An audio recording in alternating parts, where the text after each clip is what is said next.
Hizo vita hazikuanza leo, zimekuwa za muda hivi, kwa sababu hawa Waislamu kuna vitu zenye hawakubaliani na Wakristo nyingi sana. Uh, Apart from mambo ya sherehe hizo, lakini sasa kuna mambo mengi sasa. Lakini sasa sisitizo ni kwamba kuna Wakristo pia ambao ni wasomaji wa Biblia na naweza kutajia madhehebu kama mbili zenye huwa hazisherekei, madhehebu zenye huwa hazisherekei Krismasi na pia huwa hawawezi sherekea Pasaka ama mwaka mpya. Dhehebu la SDA ama Seventh Day Adventist wanaamini kwamba hii sherehe haiko katika Biblia, haiko katika msingi ya Biblia, na hata ilipokuwa ilianzishwa na wenye hawakuwa na kusudi mzuri.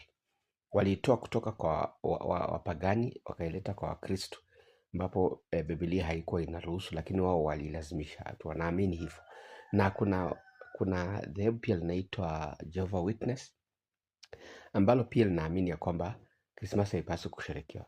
Kando na hao wako wengi, nafikiri kama kota ya Wakristo hawasherekei Krismasi.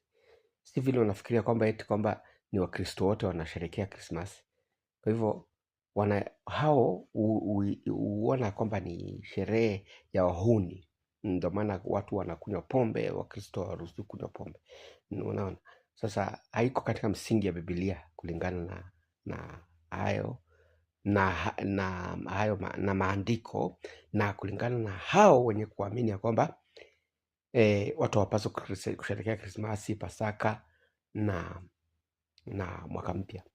Kwa hivyo Waislamu wanaingilia kati, kwa sababu hata wao wenyewe wanaamini ya kwamba Wakristo hawapaswi kusherehekea sherehe hiyo, kwa njia moja au nyingine. Haiko katika misingi ya Biblia, wao wanaamini hivyo.